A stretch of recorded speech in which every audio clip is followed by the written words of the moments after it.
Iran में एक बहुत बड़ा संकट खड़ा हो गया है और ये संकट भारत के लिए एक सीधा और बहुत गंभीर स्ट्रेटेजिक थ्रेट बन गया है। तो चलिए आज इसी कॉम्प्लिकेटेड सिचुएशन को थोड़ा आसान भाषा में समझने की कोशिश करते हैं। देखिए 28 दिसंबर से ईरान की सड़कों पर जो कुछ हो रहा है ना, वो कोई मामूली बात नहीं है।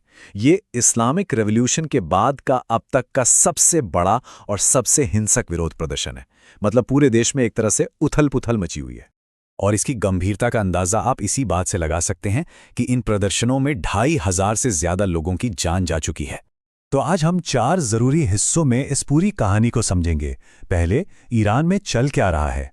फिर, भारत का वो कौन सा गेटवे है जो दांव पर लगा है। तीसरा, कैसे हमारे प्रतिद्वंद्वी इसका फायदा उठा रहे हैं। और आखिर में, भारत के सामने क्या मुश्किल खड़ी हो गई है। तो चलिए सबसे पहले बात करते हैं ईरान की, जहां इस वक्त हालात बहुत ही नाजुक हैं। जैसा कि हमने देखा, 2500 से ज्यादा लोग मारे गए हैं। पर इसका एक और पहलू है जो सीधे सीधे भारत से जुड़ा है।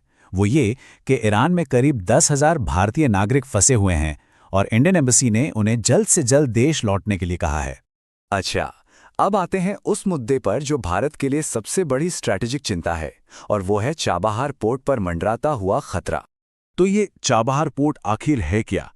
देखिए, ये सिर्फ एक बंदरगाह नहीं है। ये भारत के लिए सेंट्रल एशिया तक पहुंचने का एक स्ट्रेटेजिक गेटवे है। एक ऐसा रास्ता जो पाकिस्तान को पूरी तरह से बाईपास करता है और हमें अफगानिस्तान और उससे भी आगे तक डायरेक्ट एक्सेस देता है।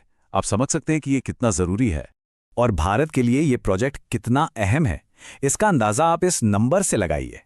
भारत ने इसमें पूरे $1 बिलियन का निवेश किया है। जाहिर है, ये सिर्फ कोई व्यापार का रास्ता नहीं, ये भारत की एक बहुत बड़ी रणनीतिक जरूरत है। जी हां, $1 बिलियन का इन्वेस्टमेंट तो है ही, साथ ही भारत ने वहां 628 किलोमीटर लंबी एक रेलवे लाइन बनानी भी शुरू कर दी थी। लेकिन ईरान के इन मौजूदा हालातों की वजह से ये सारा काम एकदम ठप पड़ गया है। और जो स्ट्रेटेजिक एक्सपर्ट्स हैं, वो तो एक और भी बड़ी चेतावनी दे रहे हैं। उनका कहना है कि खामिनी के बाद ये पोर्ट एक हॉस्टेज बन सकता है। मतलब इस बात का पूरा खतरा है कि भारत इस पर अपना कंट्रोल खो दे। चलिए अब जरा नजर डालते हैं कि कैसे हमारे जो रीजनल राइवल्स हैं वो ईरान की इस स्थिरता का फायदा उठाने के लिए तैयार बैठे हैं। और यहां पर एक सीधी टक्कर दिखती है। एक तरफ है ईरान में भारत का चाबहार और दूसरी तरफ उससे सिर्फ 170 किलोमीटर दूर पाकिस्तान में चीन का ग्वादर पोर्ट। मतलब ये एक जियोपॉलिटिकल चेस बोर्ड है जहां हर एक चाल बहुत सोच समझकर चलनी पड़ती है। और चीन तो ये मौका बिल्कुल नहीं छोड़ रहा। उसने ईरान के साथ 25 साल की एक बड़ी स्ट्रेटेजिक डील साइन कर ली है। इससे न सिर्फ चीन को सस्ता तेल मिलेगा, बल्कि वो ईरान में इंफ्रास्ट्रक्चर बनाने के लिए पैसा भी दे रहा है, जिससे इस पूरे इलाके में उसका दबदबा और बढ़ जाएगा। इस कहानी का एक सिक्योरिटी एंगल भी है। देखिए, ईरान की जो मौजूदा लीडरशिप है, वो कुछ कट्टरपंथी गुटों के खिलाफ भारत की एलाय रही है। अब अगर ये लीडरशिप कमजोर पड़ती है तो इसका सीधा फायदा पाकिस्तान को मिल सकता है, और ये भारत के लिए यकीनन एक बड़ी चिंता की बात है। और इन सब वजहों से भारत एक बहुत ही मुश्किल स्थिति में फंस गया है। एक तरफ कुआं है तो दूसरी तरफ खाई। और ये मुश्किल और भी बढ़ जाती है अमेरिका के दबाव की वजह से। ट्रंप प्रशासन ने साफ साफ कह दिया है कि अगर कोई भी देश ईरान के साथ ट्रेड करेगा तो उस पर 25% का भारी भड़कम अमेरिकी टैरिफ लगाया जाएगा। और हां, ये कोई अकेली समस्या नहीं है। भारत पर पहले से ही रूस से तेल खरीदने को लेकर जबरदस्त इंटरनेशनल प्रेशर है।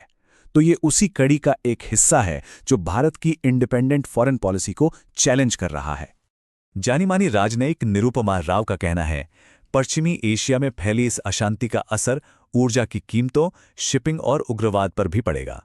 मतलब साफ है, ये आग सिर्फ एक बंदरगाह तक सीमित नहीं रहने वाली। इसकी आंच भारत की इकोनॉमी और सिक्योरिटी तक पहुंचेगी। तो अब भारत के सामने एक सीधा सवाल है, वो अपने दोस्त यानी अमेरिका को चुने या अपनी संप्रभुता और अपने स्ट्रेटेजिक हितों को बचाए। सहयोगी या संप्रभुता? तो सवाल यही उठता है कि इस जियोपॉलिटिकल स्टॉर्म के बीच भारत अपना अगला कदम क्या उठाएगा।